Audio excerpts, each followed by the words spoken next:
Дерматолошки, односно проблеми со кожни болести, течење на носот, како и болести на долните дишни патишта.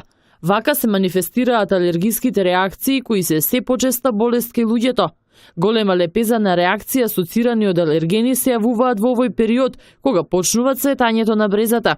Со терапија треба да почнат и оние кои се чувствителни на полен, информира специјалистот по семејна медицина Светлана Трифуновска. Прави, ако се работи за сезонски грип, се очекува во која сезона, например, ви цвета, еве ви кажав сега пикот ви е алергенот полен бреза.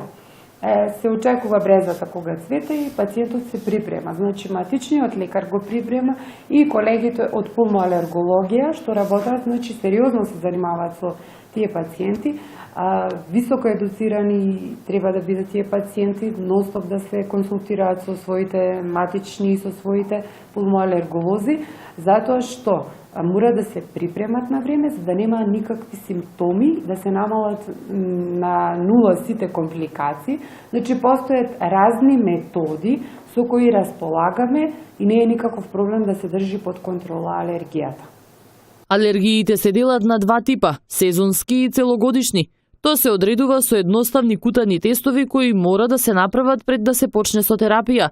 Се превенира со таблетарна терапија, инхалација или вакцини, вели Трифуновска.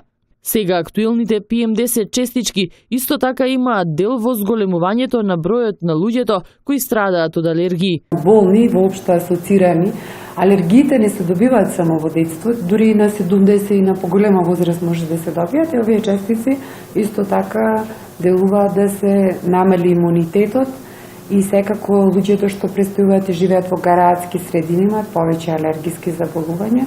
Исто така би сакала да спомнам дека периодов почнуваат да цветаат, па имате карта на алергени. Овој период се очекува да е најголем пик на полен бреза. Знаете што се најчесто имаме болни што се алергијски асоцирани болести со амброзијата и брезата, што е во тек. Исто така следно ќе биде полен трева и сите други останати да не ги набројува. Алергиите се болест на имунолошкиот систем. Со намалување на имунитетот, телото ги препознава како непријатели и тоа се манифестира со алергиска реакција, објаснува Трифуновска.